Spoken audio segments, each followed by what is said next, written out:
জনগণের অতি প্রিয় দেশনেত্রী বেগম খালেদা জিয়া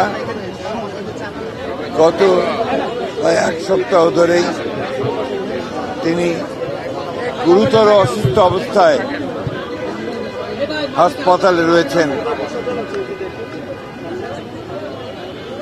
জাতীয় এবং আন্তর্জাতিক পর্যায়ের অত্যন্ত উচ্চমানের চিকিৎসকরা তার চিকিৎসা করছেন,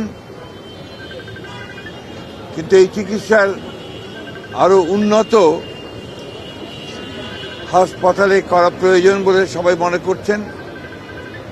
সেই কারণে তাকে ইংল্যান্ডের হাসপাতালে নিয়ে যাওয়ার সিদ্ধান্ত হয়েছে।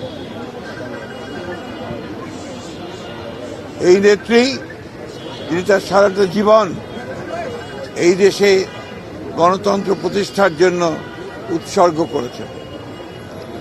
আপনারা সবাই জানেন যে বিগত হাসিনা ফ্যাসিস্ট সরকার তার প্রতি যে অন্যায় আচরণ করেছেন, নির্যাতন করেছেন, নিপীড়ন করেছেন, দীর্ঘ 6 বছর তাকে কারারুদ্ধ করে রাখা হয়েছে। এর মধ্যে 2 বছর তিনি একটি নির্জন কারাগারে, পুরনো কারাগারে, কেন্দ্রীয় কারাগারে তাকে আটক করে রাখা হয়েছে এবং সবাই সন্দেহ করেন যে সেইখান থেকেই তার এই রোগের সূচনা হয়।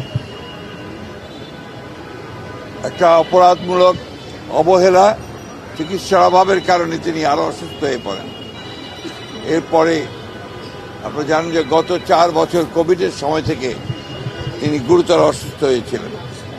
আল্লাহর অশেষ রহমতে তিনি সুস্থ হয়েছিলেন। এই কয়েকদিন তিনি আবার অসুস্থ হয়েছেন।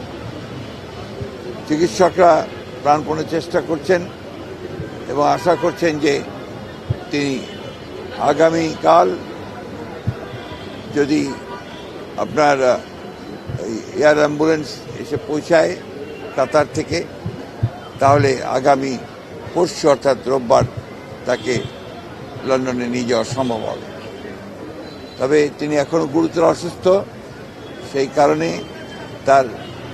তিনি ফ্লাই করতে পারবেন কিনা সেটা ডাক্তাররা নিশ্চিত করলেই তাকে ফ্লাই করে নিয়ে যাওয়া হবে অ্যাম্বুলেন্সে করে। আমরা আজকে এখানে এই নয়াপল্টনের এখানে মসজিদে আমরা নামাজ আদায় করেছি, জুমার নামাজ।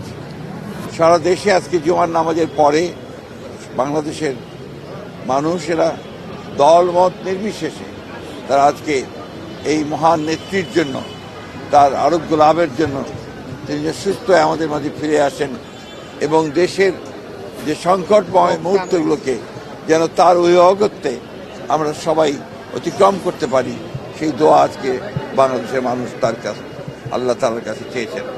আমি আবারও পরম করুণাময় আল্লাহ তাআলার কাছে দোয়া করছি, প্রার্থনা করছি যে আল্লাহ তাআলা যেন তাকে সুস্থ করে আবার আমাদের মাঝে ফিরিয়ে নিয়ে আসেন এবং আমাদের সহযোগিতা দেন।